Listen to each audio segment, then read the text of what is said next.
नमस्कार। एक बार फिर से मैं आपको बैंक समाधान विवरण के प्रॉब्लम्स को हल करने के लिए हाजिर हूँ। बैंक समाधान विवरण कैसे बनाया जाता है यहाँ मैं आपको ये बताऊंगा। तो बच्चों, बैंक समाधान विवरण का ये नमूना है। ये कॉलम पार्टिकुलर्स का होता है, ये अमाउंट और अमाउंट, ये दो कॉलम होते हैं। सबसे पहले हम ये देखते हैं बैंक समाधान में हमें किसी एक पुस्तक का बैलेंस पता होगा और होना भी चाहिए। तो यहाँ रोकड़ पुस्तक का यानी कैश बुक का बैलेंस हमको पता है 7,500। तो सबसे पहले हम उसको लिखते हैं बैलेंस एज पर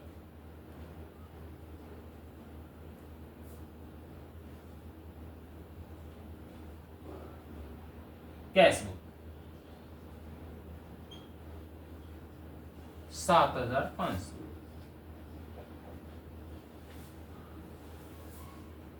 मैं आपको बता दूं कि यहाँ रोकड़ पुस्तक यानी कैश बुक का बैलेंस 7,500 दिया गया है, लेकिन पासबुक का बैलेंस 7,500 नहीं है। अगर 7,500 पासबुक का बैलेंस बराबर होता तो हमको ये बैंक समाधान विवरण बनाने की आवश्यकता नहीं होती। दोनों पुस्तकों में अंतर है। अब अंतर के कारण क्या है ये प्रॉब्लम्स में दिए हुए हैं कि इन कारणों की वजह से अंतर आया।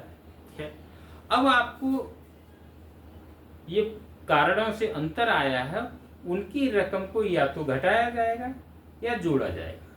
तो हम कैसे बराबर करें, अपनी पुस्तकों को कैसे बराबर करें कि हमारी पुस्तकें दोनों बराबर हो जाए, जोड़ करके बराबर करें या घटा के बराबर करें। तो कुछ आइटम इसमें जो अंतर बताए जा रहे हैं उनमें से कुछ आइटम जोड़े जाएंगे, ऐड किए जाएंगे, और कुछ आइटम लेस किए जाएंगे। अब इसमें ये निश्चय करना थोड़ा सा कठिन काम है कि कौन से आइटम जोड़े जाएं और कौन से घटाए जाएं। अक्सर बच्चे इसी में गलती करते हैं।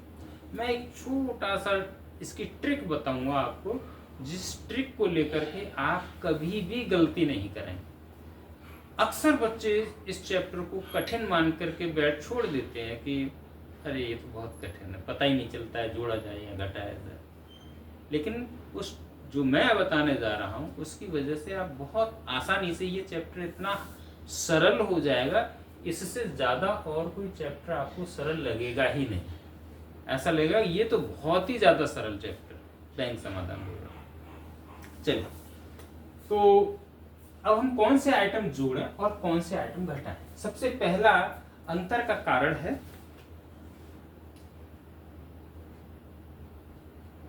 कैशबुक के जांचने पर ज्ञात हुआ कि 500 और 700 रुपए के चेक जो बैंक में 31 दिसंबर को जमा किए गए थे उनकी रकमें अगले वर्ष 2 जनवरी 2020 में जमा हो पाई।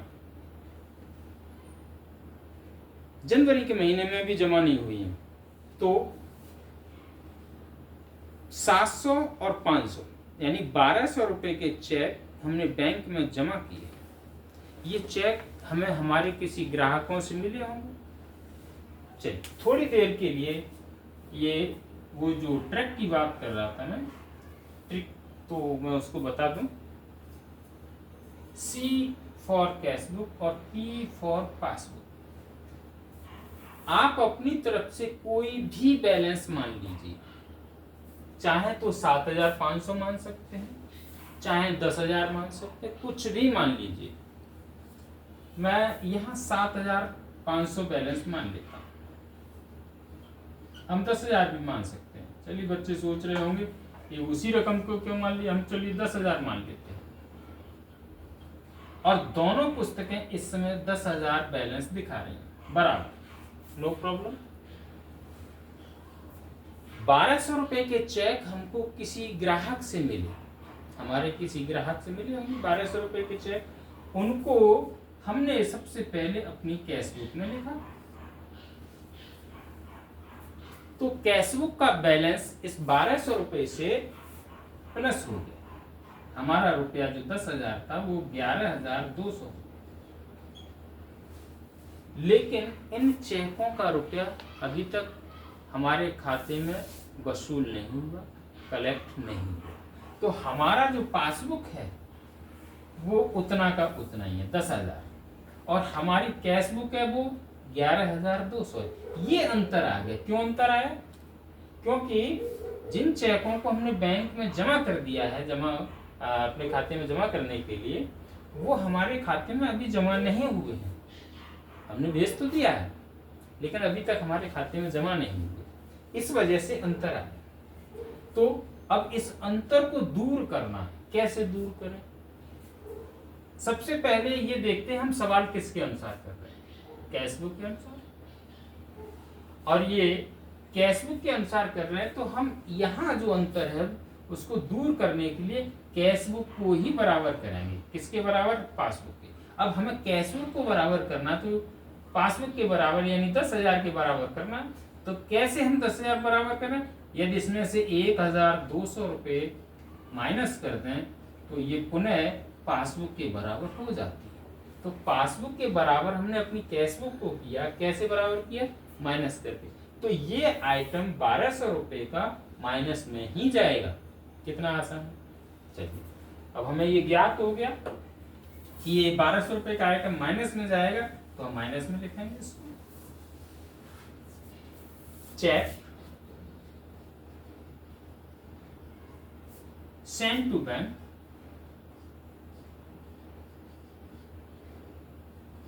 फॉर कलेक्शन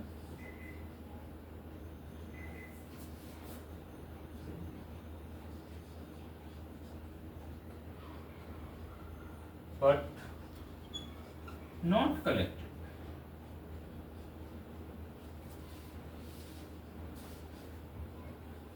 ₹1,200 रुपये के चेक हमने बैंक में कलेक्शन के लिए भेजे थे जो अभी तक कलेक्ट नहीं हुए। तो ये आइटम हमने माइनस में डाल दिए, ये रकम। अब अगला है 600, 800, 1,200 यानी 2,600 रुपये के चेक जो 28 दिसंबर को बैंक पर लिखे गए थे, वे अगली 3 जनवरी तक बैंक में प्रस्तुत नहीं किए। ये हमने अपने ग्राहकों को इशू किए हैं, 2,600 रुपये के चेक इशू किए हैं और 31 दिसंबर तक उन्होंने हमारे खाते से रुपया नहीं निकाला, हमारे बैंक में भुगतान के लिए उन्होंने प्रस्तुत नहीं किया है। तो अब इसको हम कैसे देखें, ये प्लस होगा कि माइनस होगा? वही कैश बुक और पासबुक बैलेंस कुछ भी मान लेते हैं, 10,000 मान लेते हैं, यहाँ अपनी तरफ से कोई भी बैलेंस मान लेते हैं। 2,600 रुपये के चेक हमने इशू किए हैं, तो सबसे पहले उनका लेखा हम अपनी कैश बुक में करेंगे और 2,600 रुपये के चेक इशू करें तो अपनी कैश बुक का बैलेंस है वो घट करके रह जाएगा 7,400। 2,600 रुपये माइनस होगी, ये 7,400 बैलेंस रह गया। अब जिन लोगों को हमने 2,600 रुपये के चेक जारी किए हैं, इशू किए हैं, वो लोग हमारे बैंक में जाकर के हमारे खाते से रुपया निकाले ही नहीं, उन्होंने रुपया नहीं निकाला। 31 दिसंबर को जब हम ये बैंक समाधान विवरण बना रहे हैं तब तक उन्होंने रुपया नहीं निकाला, तो अंतर आ गया। 31 दिसंबर को ये अंतर आ गया। अब अंतर को दूर करना है। पासबुक दिखा रही है बैलेंस 10,000, कैश बुक दिखा रही है बैलेंस 7,400। क्या करें कि हमारी कैश बुक कोई क्योंकि सवाल कैश बुक के अनुसार कर रहे हैं, सवाल कैश बुक के अनुसार कर रहे हैं, तो अपनी कैश बुक को पुनः बराबर करना है फिर से। तो क्या करें कैश बुक बराबर करने के लिए? इसमें 2,600 रुपये फिर से जोड़ दें तो ये 10,000 पासबुक के बराबर फिर से हो जाती है। तो ये 2,600 रुपये का आइटम है वो प्लस होगा, ऐड होगा, जोड़ में। चेक, इसको ऐड में लिखेंगे, चेक इशू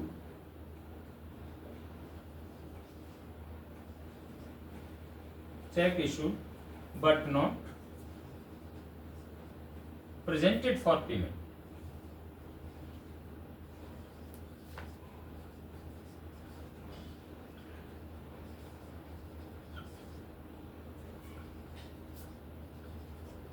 2600 रुपए के चेक हमने इशू किए, लेकिन भुगतान के लिए प्रस्तुत हमारे खाते में नहीं किए। तो ये हमने ऐड कर दिया। अब आगे देखते हैं ऐड होगा या लेस होगा। इनके अतिरिक्त पासबुक में 31 दिसंबर को 125 रुपए ब्याज के जमा थे। तो अब हम देखते हैं कि हमारे पासबुक में बैंक में 125 रुपए हमारा जो जमा धन है, उस जमा धन पर बैंक ने ब्याज दे दिया। हम फिर वही ट्रिक अपनाते हैं, कैशबुक और पासबुक। ये ट्रिक कभी फेल नहीं होती, हमेशा आपको सही जानकारी देगी, प्लस होगा या माइनस होगा। अपनी तरफ से देखिए, अब हम 7500 बैलेंस मान लेते हैं, चलिए। लेकिन दोनों पुस्तक का बैलेंस मानना है बराबर, ऐसा नहीं है या इधर कुछ और लिख दिया इधर कुछ और लिख दिया, दोनों को बराबर माने। अब 125 रुपए बैंक ने हमें ब्याज दे दिया, तो बैंक बैलेंस 125 रुपए से बढ़ जाएगा और ये बैलेंस हो जाएगा 7625। अब दोनों पुस्तक में अंतर आ गया, क्यों? क्योंकि ये 125 रुपए का लेखा है, वो कैश बुक में नहीं हो पाया, क्योंकि हमें मालूम ही नहीं। अगर हमें पता होता तो ब्याज का लेखा हम अपनी कैश बुक में लिख लेते, तो अंतर ही नहीं आता। ठीक है, तो इसकी वजह से अंतर आ गया दोनों पुस्तकों में। अब हमें अपनी दोनों पुस्तक को फिर से बराबर करना है, कैश बुक को ही बराबर करेंगे, क्योंकि सवाल कैश बुक के अनुसार कर रहे हैं। तो क्या करें कैश बुक को बराबर करने के लिए, इसमें भी 125 रुपया अगर जोड़ दें तो 7625 इसके बराबर कैश बुक पासबुक बराबर होगा, यानी जोड़ के हमने अपनी कैश बुक को बराबर किया। तो ये 125 रुपए का आइटम है, वो जोड़ में जाएगा, ऐड में जाएगा, यानी ये प्लस होगा। तो इसको प्लस करते हैं।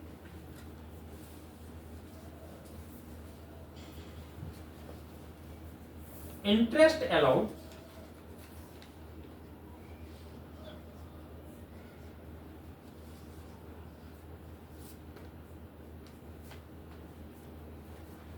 by bank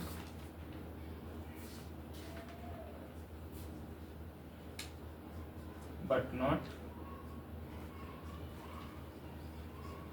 written in the cash book.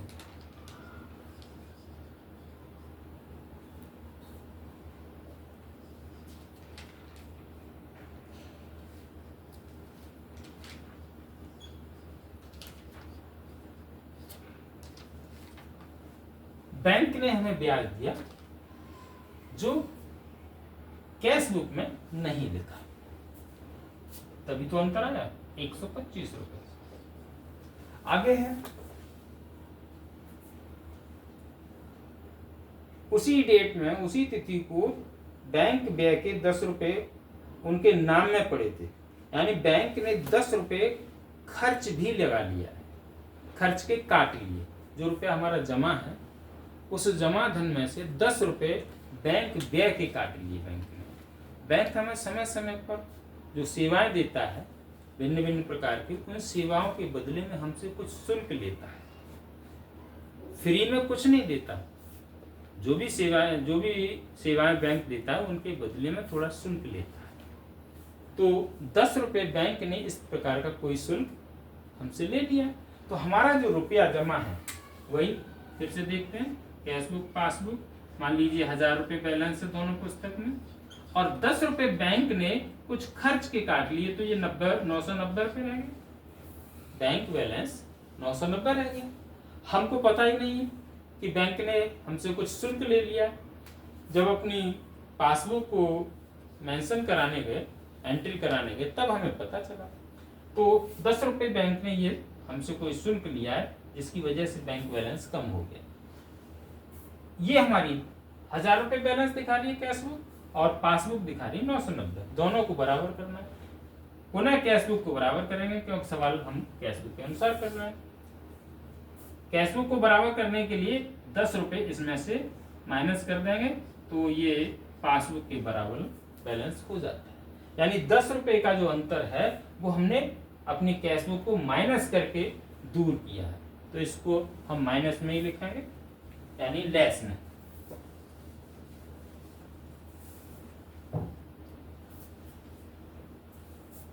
Expenses debit या bank charges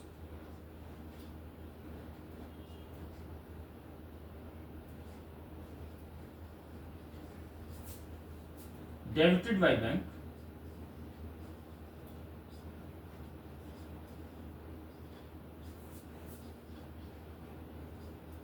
but not written in the cash book.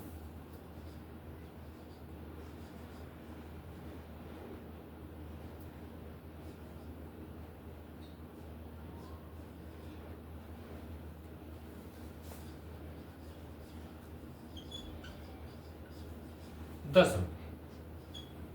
अब देखिए हमको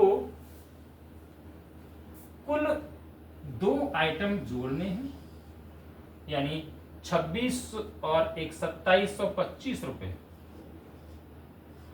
ये जोड़ना है, और माइनस क्या करना है, 1210 रुपए माइनस करना है। तो जो प्लस करना है उसे प्लस कर लो,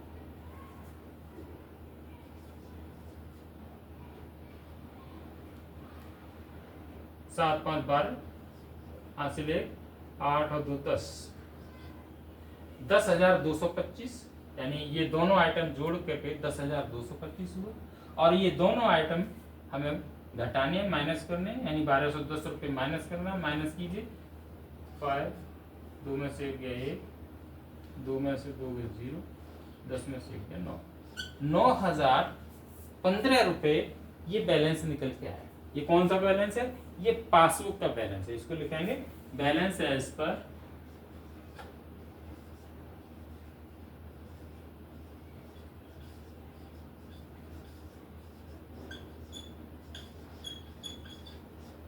पासबुक। पासबुक का बैलेंस ये है।